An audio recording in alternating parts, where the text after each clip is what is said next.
What's going on? Welcome to the Creator Factor podcast, where we help content creators build communities, brands, and businesses online.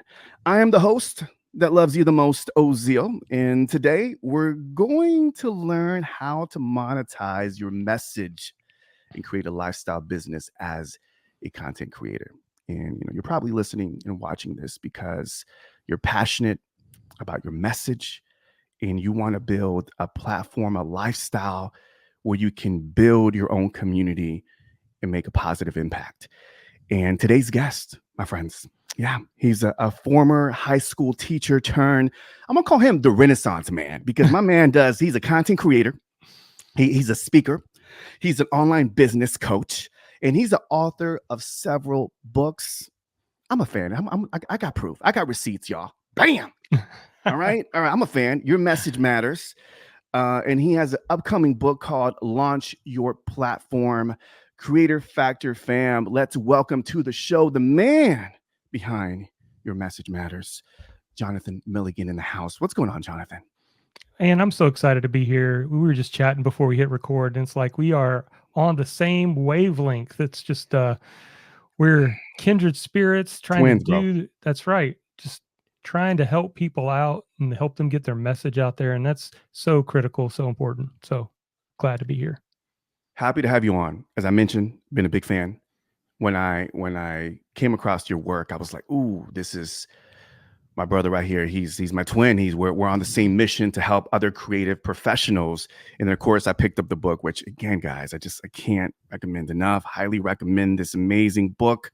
We're going to make sure we link it up in the show notes for you.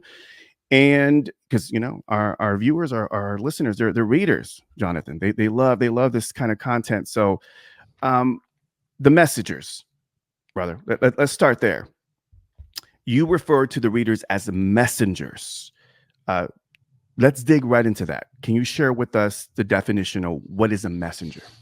That's right. So I have an entire chapter talking about it, but I think it's a term that is it's starting to, I'm hearing it, people are talking about it, but it's like, how do we summarize all of us who are writers? Some are speakers, some are coaches, some are online course creators, some are creating, blogging, YouTube. We have to assemble all those together and try to create a common term. And messenger just seems to be one of the ones that I think helps to describe us the best. And I think at the end of the day, it's you have a transformational message that can change someone's life and improve their life in a big way. And we have the responsibility to share that, whether it's through writing, teaching, speaking, or coaching. You transitioned from being a high school teacher to being a full-time entrepreneur, as I mentioned, speaker and educator. What were some of the initial challenges, brother, that you can share with us that you faced in starting this lifestyle business online? Because it was completely the opposite end of being a high school teacher. Talk to us a little bit about the challenges getting this launched. So it was a journey to just figure out what is it that I wanted to do. I didn't know when I stopped teaching, I had no clue. And I talk about it at the beginning of the book where I just had like no idea what in the world I was going to do. I dabbled in real estate. I joined an executive search firm with a friend of mine who started it from scratch, just going on a journey to try to figure out what uniqueness do I have? Like, what is that thing that I can bring to people? And it was really difficult for me because I'd look at other people and I'm like, I could clearly point it out. Oh, they're gifted in this and they've got a strength in that. And I just felt normal. I felt average. I felt like a chameleon. I felt good at a lot of things and not great at any one thing. And that made it challenging for me because it's like, yeah, can I write a book? I'll figure it out. Can I blog? I'll figure it out. Can I do a podcast? I'll figure it out. But what is it that I'm actually really gifted in? And that's one of the reasons why I wrote the book. The second book after Your Message Matters was Discover Your Message, because that really digs into the journey I went on. And to summarize it, what I had to figure out, I read this old book, 100-year-old book called Acres of Diamonds. And when I read that book, it has a parable in it that really kind of brought it home for me.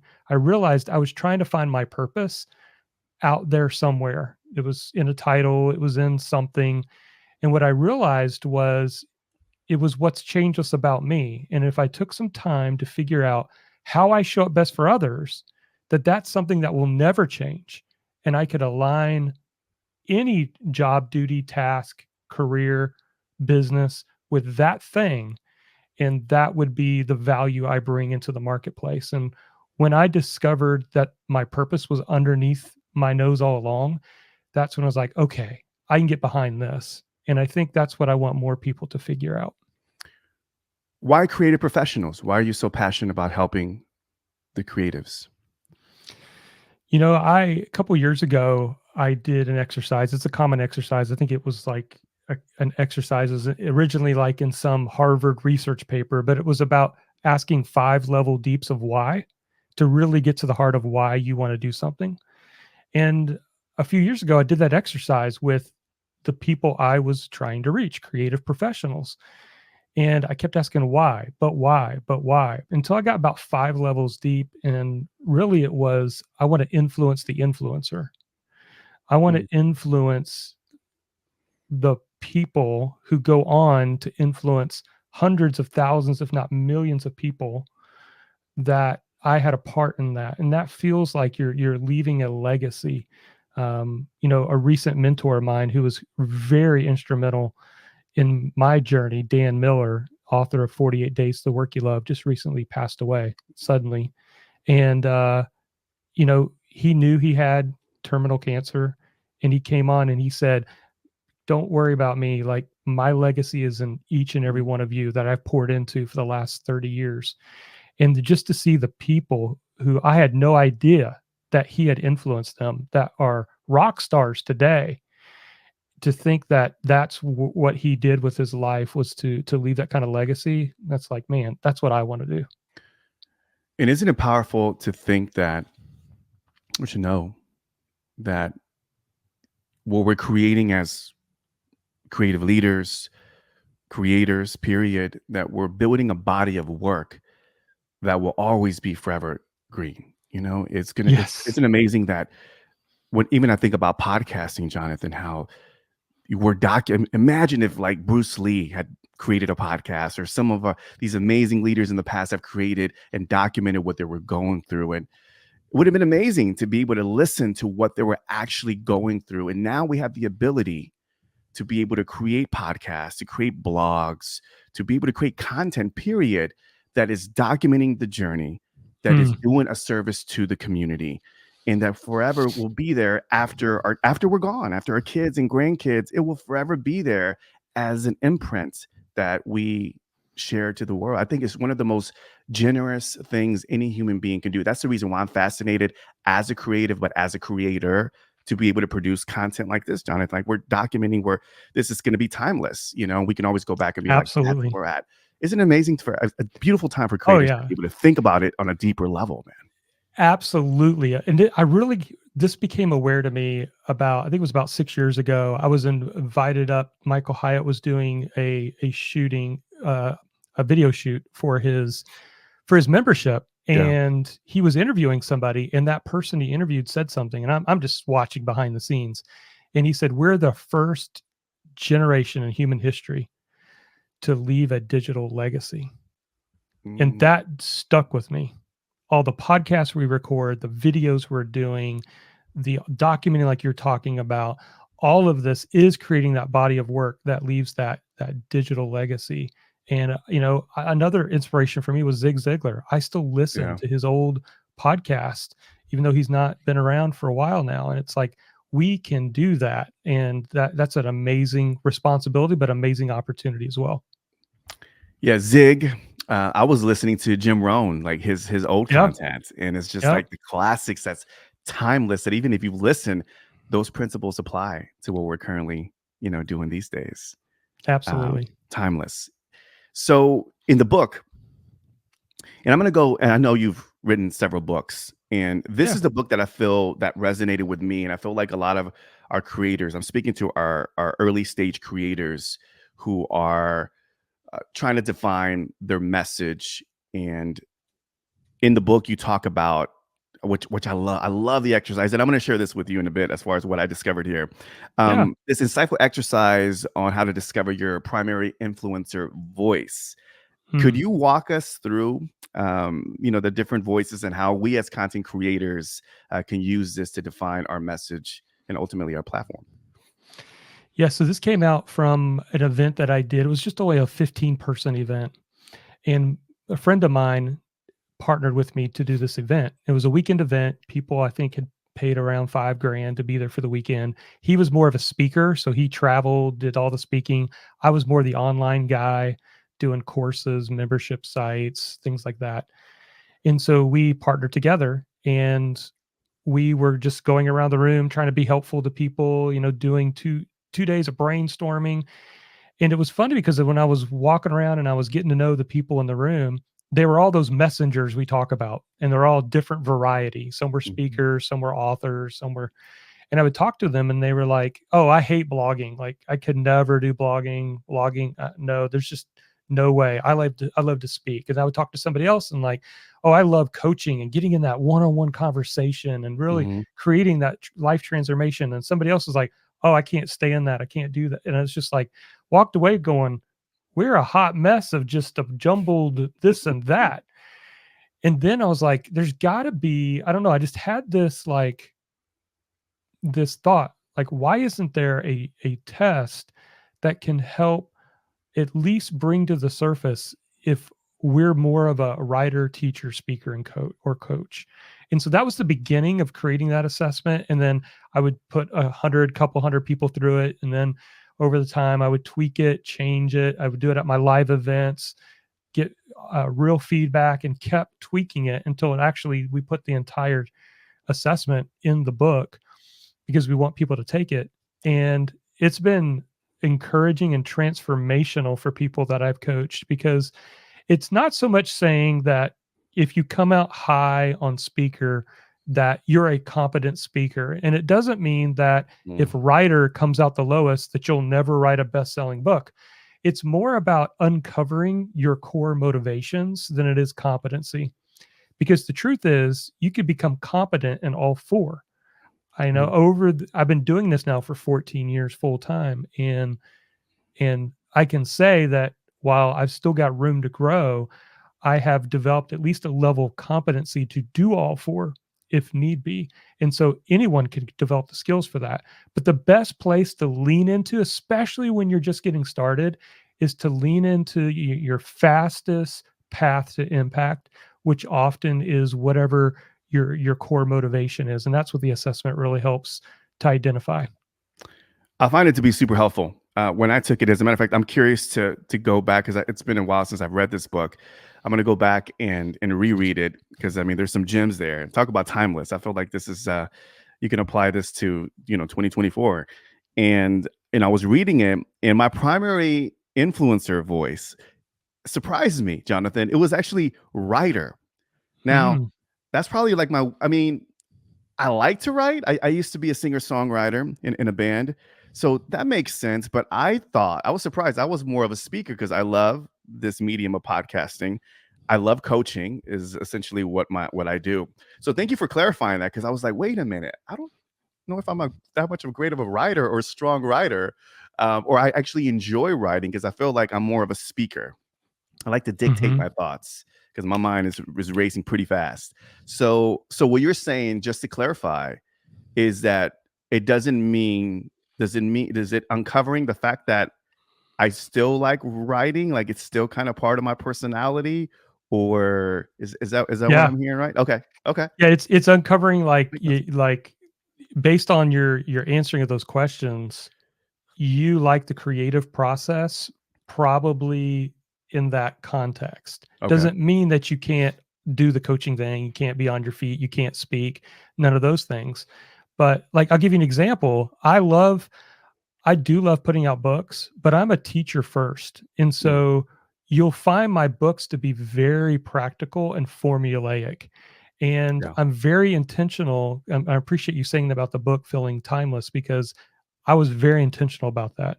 I had read other books where people had created books that were about online business, and this stuff was outdated. You write a chapter about how to gain followers on Twitter, it's outdated Yeah. 2 years later. I don't care what year.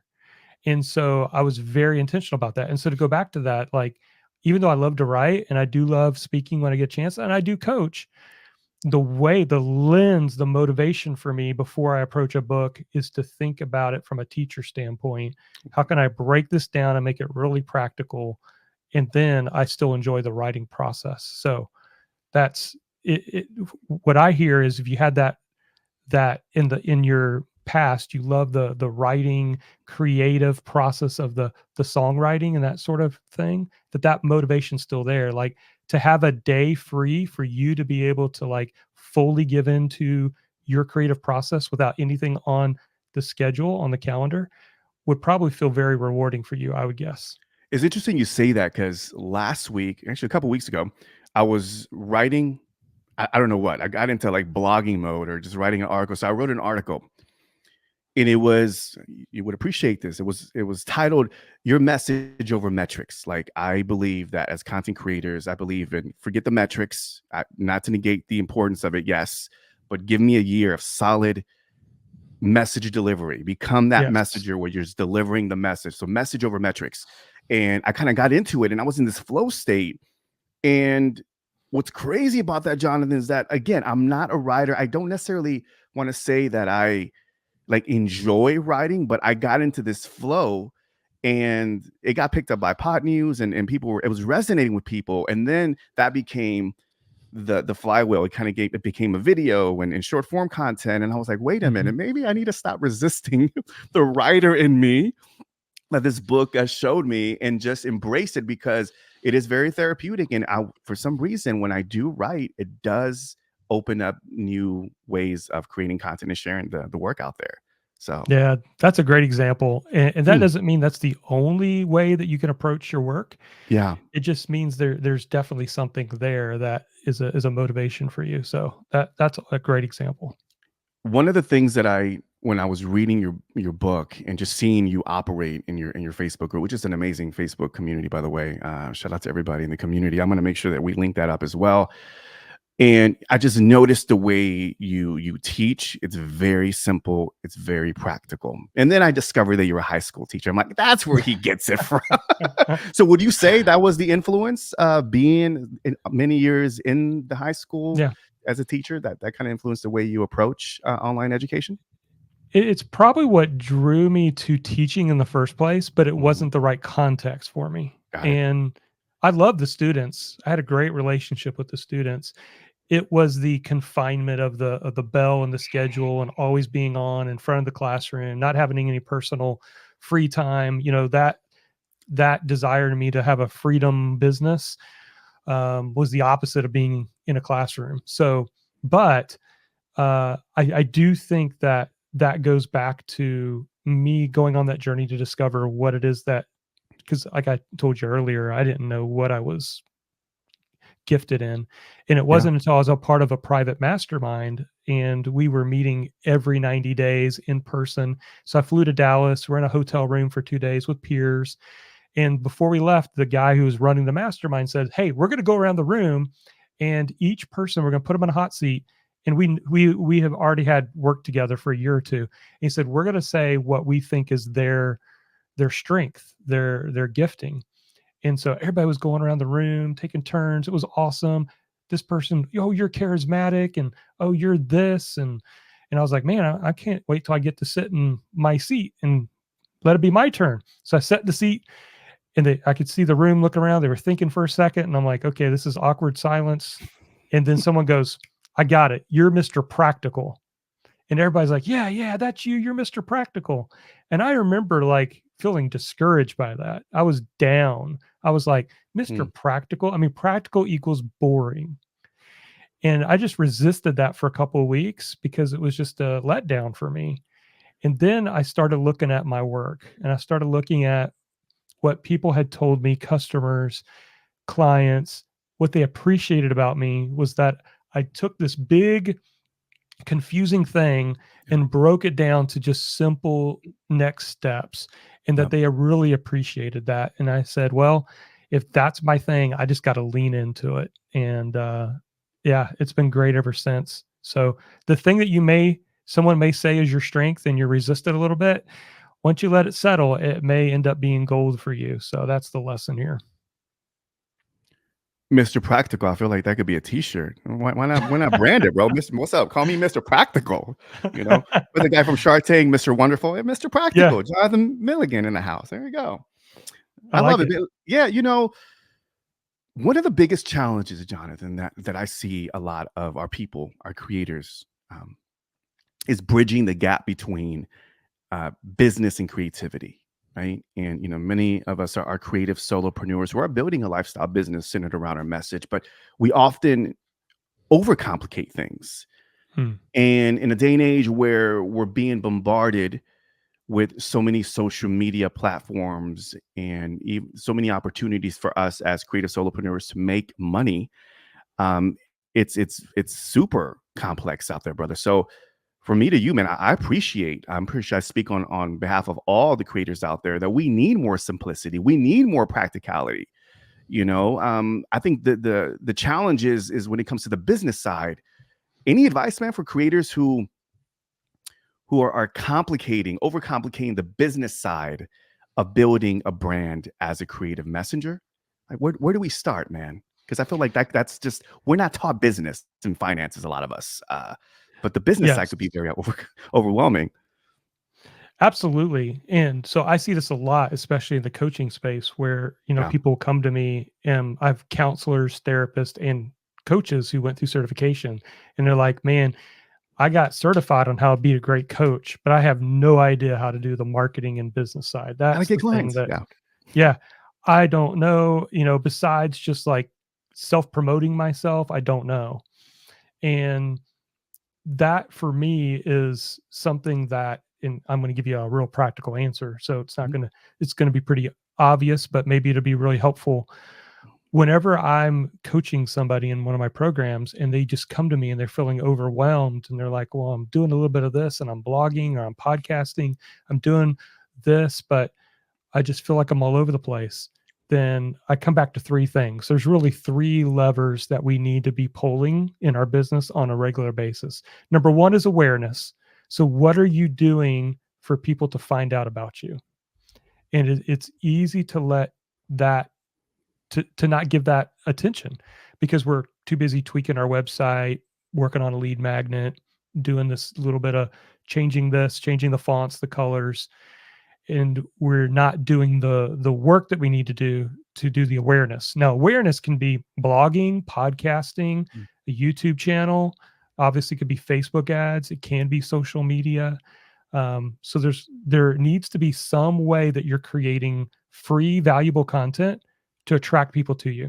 Because here's the thing: at the end of the day, you are either going to have to promote yourself or promote your content.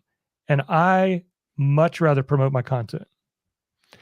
And there's a difference between like your website, there's a difference between displaying your expertise and demonstrating your expertise. There's a big difference there. Displaying your expertise is just having a brochure website, hey, I'm a coach, and then you're just left to promote yourself, right? But when you demonstrate your expertise, like you talked about that piece that you did earlier about helping messengers just lean into creating their work and not analyzing their results for at least a year, like that's demonstrating your knowledge and expertise. Mm. And when we do those things, people become aware of us and they come closer to us. And then that leads to number two, which is engagement. And the engagement is how are you going to build the relationship? How are you going to nurture that relationship? And for me, as an online entrepreneur, the best way to do that's with an email list.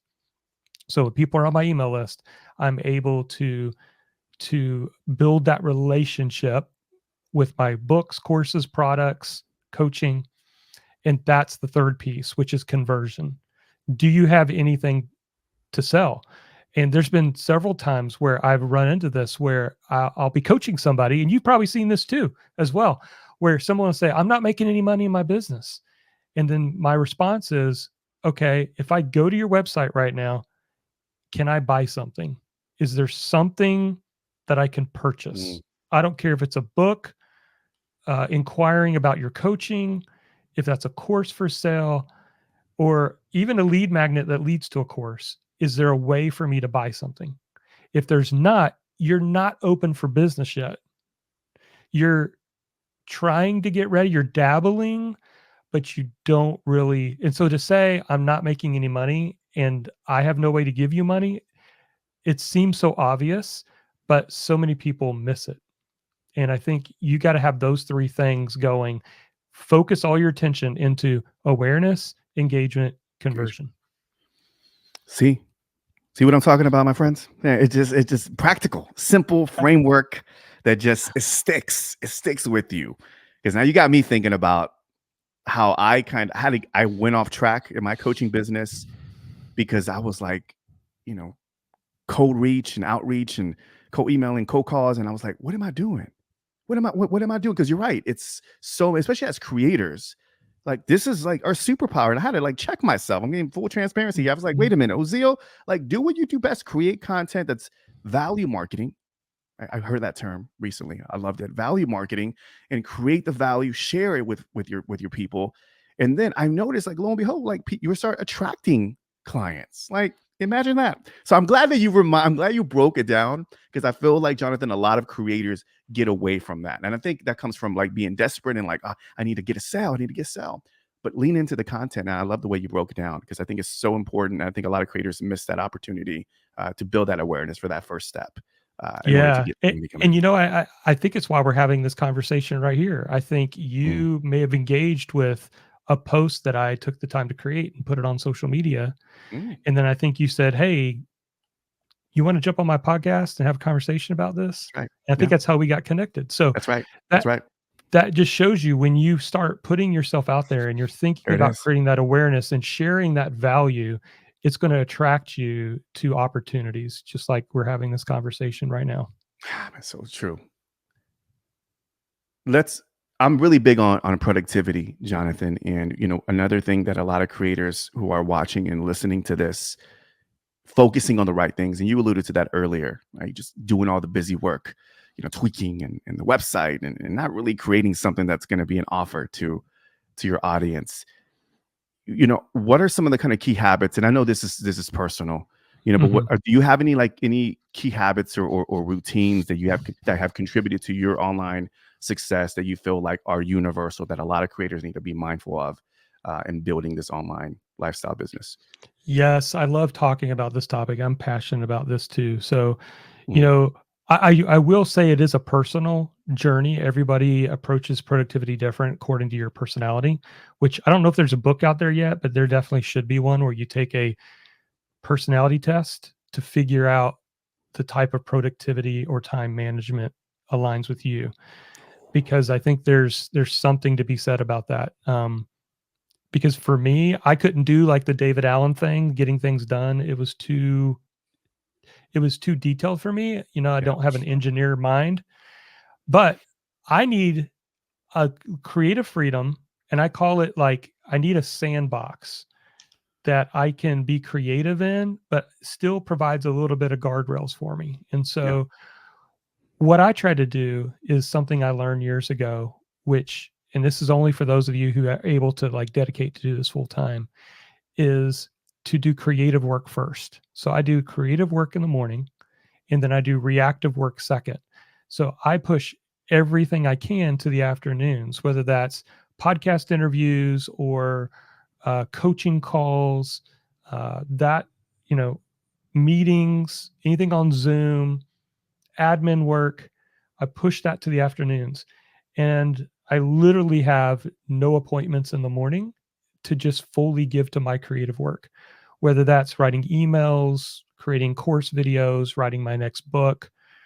And people ask me, Johnathan, how are you cranking out a book every 4 months? Well, I've got 4 hours every morning that I am totally left to work without any interruption.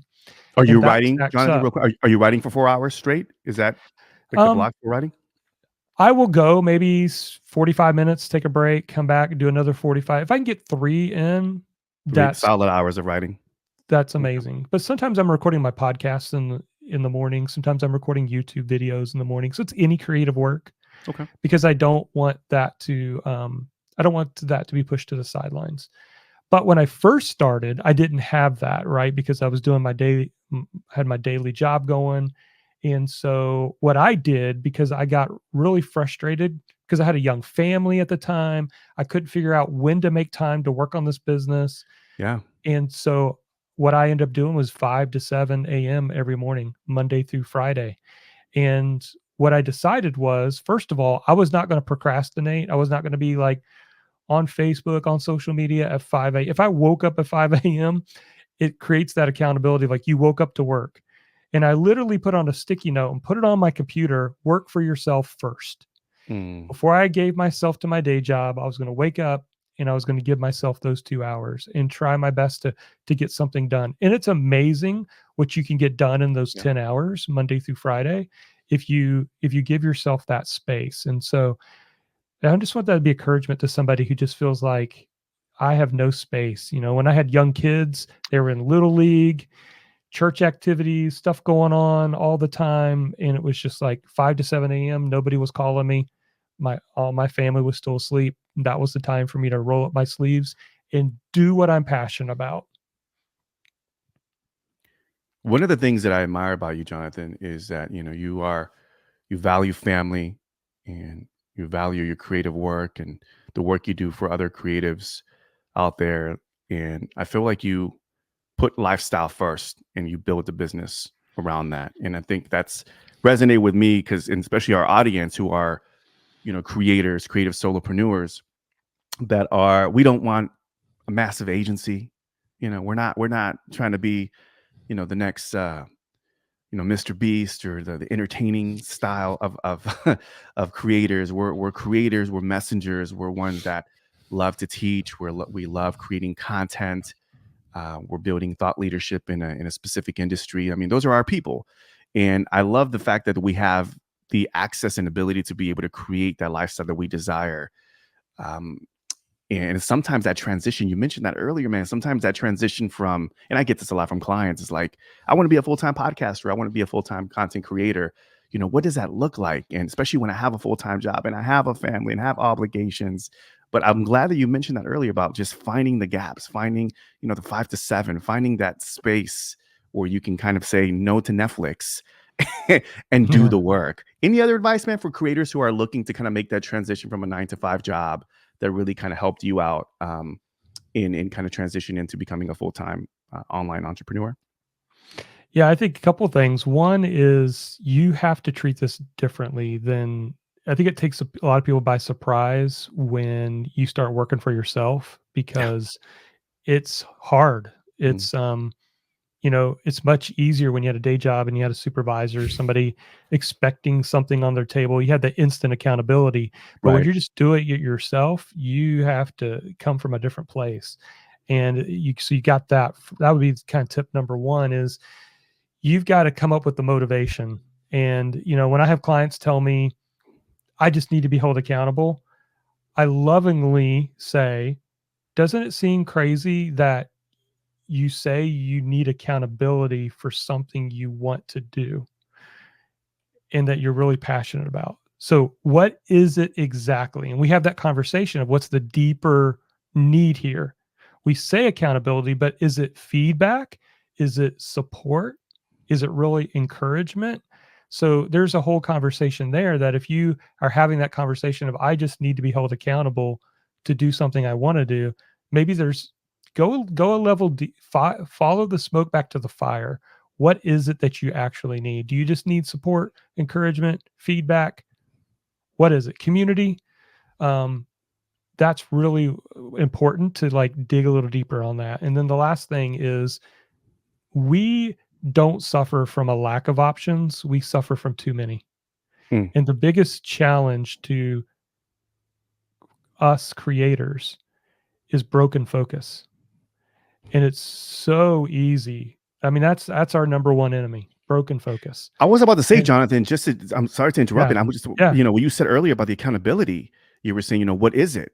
I think that's it. I think you nailed it. I think it's broken focus and not knowing what to do. Like, I remember transitioning from a 9 to 5 into entrepreneurship, and I struggled with that in figuring out what do I work on? Like, how do I structure my days? And we're conditioned for so many years to be on a schedule and to be told what to do, that especially as a creative entrepreneur, to make that transition, it's so challenging for us. I mean, and Hmm. entrepreneurship is tough enough as it is, but for creative entrepreneurs, it's a whole different mountain monster to slay because we got to figure out how to structure our time, and then what do I focus on? Do I focus on this? So anyway, it goes to your point, what you were just saying right now, is just way Yeah. too many options.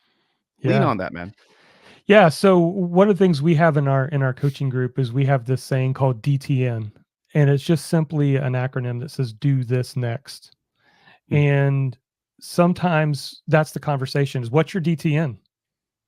Well, my DTN is actually this. Okay, then we need to stop like watching YouTube videos on the different membership site platforms and what we're going to do once we launch a membership. And we need to create that lead magnet because that's our DTN. And so it's like, I think what happens a lot of time, Ozeal, is that we love learning. If you're a creative, Hmm. you're a reader, you're a content consumer, and now you want to be the contributor. And so what happens is that learning has a dark side too. That learning is a false sense of progress. It is progress because we need to learn. There's a lot to learn with marketing, but we have to balance it with action. And if we don't learn to like balance the learning with actions, for every hour we spend learning something, let's go spend an hour actually doing something. And if you're really passionate about learning, the greatest way to learn is to do it. And in the process of doing it, you learn some of the best lessons, whether it's a failure or not. And I think we forget about that part of learning is the actual taking the action. Yeah. I'm glad you touched on that, because as a avid learner, book reader, I often find myself on YouTube University just immersing myself in like all these ideas and concepts, and I'm like thinking, wait a minute, what am I really doing with this? It sounds great in theory, and I feel like I'm like learning and equipping myself with a new concept that I can share with my audience, and it's like, but you're not sharing it. You're not. So I think a lot of creators can relate to that, Jonathan. So I'm glad you mentioned that, of being mindful of the consumption that we are taking, and keeping that checks and balances, right? We need more action than consumption if you want to be a messenger. Absolutely. Let's talk about the big A word, man. You know what I'm talking about. You know what I'm talking about, man. The big A word, AI. Curious, brother. I know you touched on it a little bit. I've been following Yep. you. What are your thoughts on AI? And where do you see the opportunity as creative professionals, as content creators, to amplify the message and the work we do? Speaking of productivity. Yep. So we're still in the wild, wild west days. There are new tools popping up every day doing, Speaking of different options. things. Speaking Yeah, way too many options. And so it's one of those things where in the beginning I was, yeah, as an old school blogger, I was Yeah, resistant. I was like, no, not bad. this, I've tried those things before. But then I kept hearing about it. I'm like, okay, like I feel part of my responsibility as somebody who runs a business that coaches others is for me to do one of my strengths, which is to go out and learn all the stuff and break it down and try to reteach it. Right. So I'm like, okay, I can't ignore this. It's too big to ignore. So I need to embrace this and I need to just start leaning into it and see where it takes me. And so I'm still on the journey, even still learning, even as we're having this conversation. And kind of where I've fallen along is AI is neutral. It's like a lot of things out there, right? The internet's neutral. It can be used Yeah. for good, it can be used for bad. AI, same thing. Um, where I'm kind of landing on it is I'm trying to figure out the ethical use of AI, which is a Yeah. challenge. But Yeah. the way that I'm leaning into it is leaning into AI assisted, not just AI generated. So, for example, I will use AI to help me with my book writing, but I don't want it to lose my personality, my voice. And if you just ask AI to generate a chapter, it's going to be very academic, very boring, lack of Yeah. personality. It's got good content, it's readable. And so an example would be that I would take a transcript from a course video that may be similar to a chapter that I want to write for my book, and I will put my transcript into AI, and I will say, use the transcript and rewrite it or create an outline for me to turn this into a chapter of a book. Mm, And then I will take my transcript and I will say, come up with 3 stories from history that would make for a great introduction to this concept. And now you have to go verify those, but I'm going to do that anyway for a book because I want to get the citation for that story. And an example is there's a chapter in my new book on picking the right domain name. Well, it's hard to make that chapter interesting, right? Like choosing a domain name. I mean, how interesting is that going to be? But when I used my transcript and I put it into AI and I said, come up with some stories from history, it gave me the story of how Ford actually came up. Henry Ford decided to name his company. Everybody wanted to name it something else than Ford, and he wanted to name it Ford. And interesting. he stuck with that. And today, like when we think of Ford, we think of automobiles, right? Right. And so I used a interesting story like that to talk about how personal branding can work in your business to help make a personal brand business using a domain name. So that's one example. I'm still testing it. I think it's great for like throwing in ideas for social media posts. If you give it your ideas and you're using the right tool and it rewrites it like a assistant or a copywriter, but it's using your ideas, your concepts, your frameworks, then I think it could be a great tool. Comes down to your input, right? I mean, what the creative input that you bring in, you're going to get out, right? If you put very generic, questions and requests, it's going to give you very generic answers. So I'm glad that you mentioned that. And a lot of guests that I've had on the podcast have shared the similar thoughts. Everybody's been embracing it. Obviously, we're all still, it is the Wild Wild West. We're still learning it. But I do feel like we do have the advantage, right? In the fact that we are creative individuals and we can bring different perspectives and be able to prompt these, chat GPTs and all the other ones that are coming out there these Absolutely. days to be able to get some really good content out of it. And that's a great point, is that use your creativity with the Yeah, prompts, because that's right. that's where you get the stuff that no one else can do, because Hmm. you're learning how to be really creative with the prompts. Just like the example I gave on coming up with opening chapter ideas for your book. It's been a really helpful tool in that. So yeah, we're still in the Wild Wild West days, but here's the thing: AI is not going away. Nope. And it's just like a story that I read about the when the automobiles first came about, and how the people who were selling horses got so mad at this automobile industry that they would go into town and tip over the automobiles, trying to stop the inevitable of automobiles. Wow. Right. So I kind of sense it's kind of like AI. It's some level you're going to Very have to similar. embrace it. If you don't, you're going to end up paying someone who's using AI, and it's going to be more expensive. At a blogging, because you have a podcast. Is the podcast active? Market your message. Absolutely. It Yep. is. Okay, that's right. That's right. Okay, so the podcast, blogging, YouTube. Which one do you enjoy the most? Like, where do you feel is like, oh man, this is what like really lights me up. They're all different. I think if I had something I'm probably enjoying the most right now, it's a YouTube channel, which is Okay. funny because I'm probably not as consistent about dumping videos as I need to be. I do a weekly podcast every Friday. Try to blog, a couple times a week. Uh, but I just really enjoy the YouTube videos with the style of my teaching. So Yeah, I'm getting a lot of great makes feedback sense. on showing how to use tools. So Hmm. showing how to use different AI tools, showing how to Hmm. use some of the tools that I use, in like breaking it down for people. And I find that people really enjoy that type of content. So I think my teaching style probably leans towards YouTube. I just need to do it more. Makes sense. Makes sense.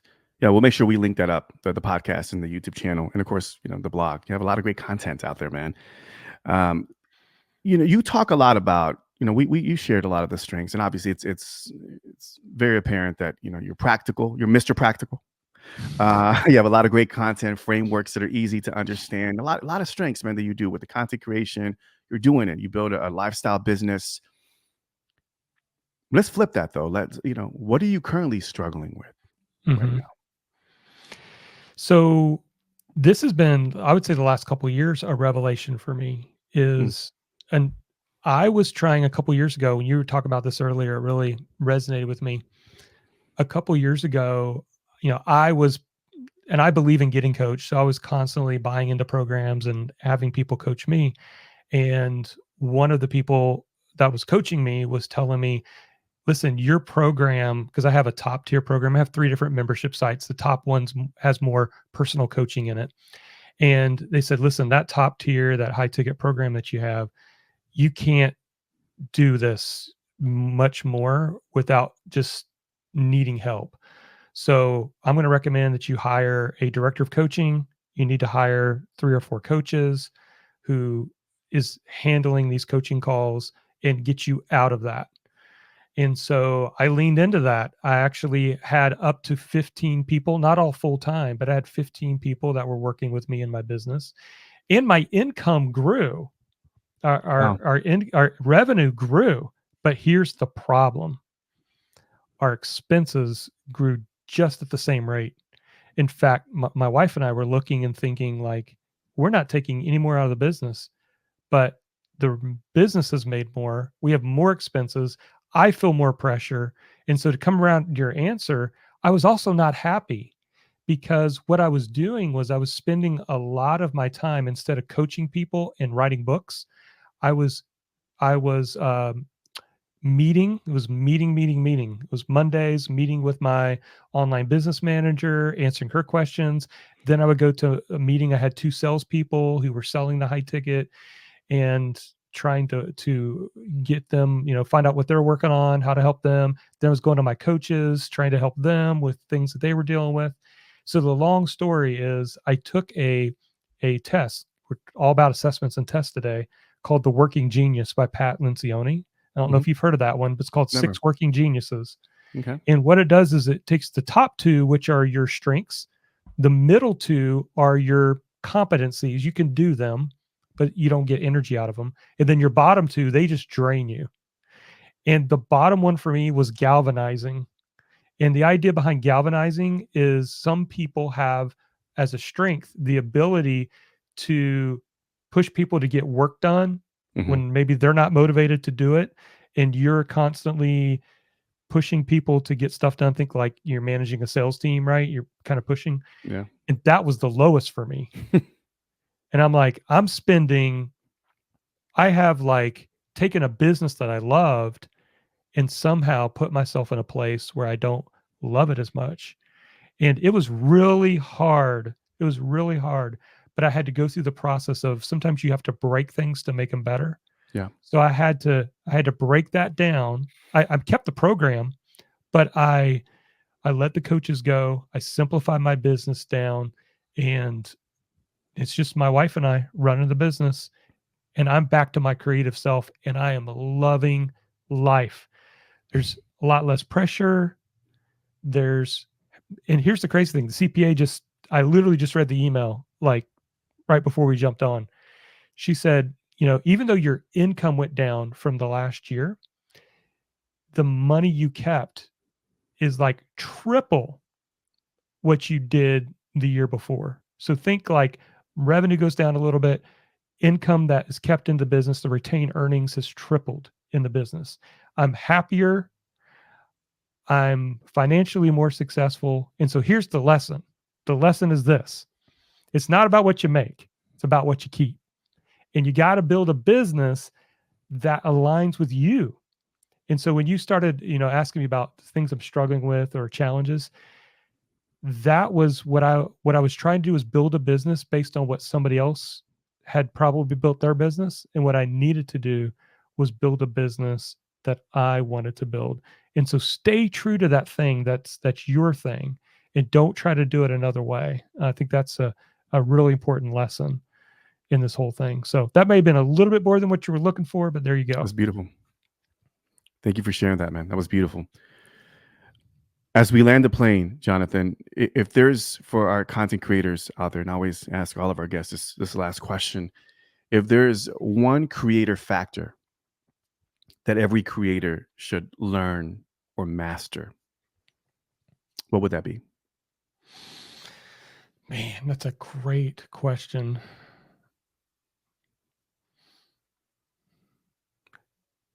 The thing to master, I would say, is to publish, whatever that is, because a lot of people get held up there. I have talked to people who have books sitting on their hard drive. They didn't publish.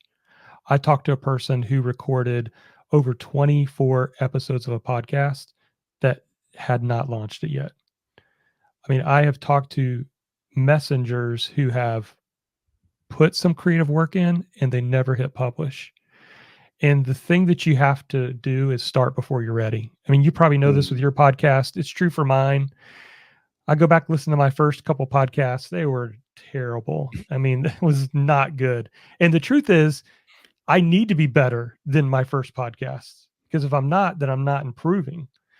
And so I think the thing that we have to all remember as creatives is get comfortable with just publishing, Mm. and you will get better as you go along. But that book is not going to serve anybody sitting on the hard drive. Those thoughts in your podcast are not going to help if they're not published. You have to get your message out there. Marketyourmessage.com is where you can connect with my man, Johnathan Milligan, and all of his amazing content. Everything will be linked up in the show notes. And be sure, he has several books. He has, it's a series, which I love what you did with the series, by the way. This is the first book, Your Message Matters. And then he has a second book, Discover Your Platform. Discover your message. Discover Your Message. And then now Launch your platform. I love it. I'm telling you, Mr. Pratt. There it is. Beautiful, beautiful, beautiful book. Highly recommend it. Again, we'll link it up in the show notes. Johnathan, my man, as a fan, I'm gonna call you a friend now, and as a fellow creative leader who has been publishing, doing the work, serving the creative community, I respect you, brother. For someone who values family like I do, who values much more than business, which is just serving, giving to the community, family, and creating a lifestyle that we all creators have the ability to do. You are a true inspiration and a testament to the fact that every creator has all the tools we need to be able to succeed and make it happen. So, my man, thank you so much for being a part of the Creator Factor podcast, brother. I appreciate it. Hey, thanks for having me. And that was very well said. Appreciate it. Thank you, my man.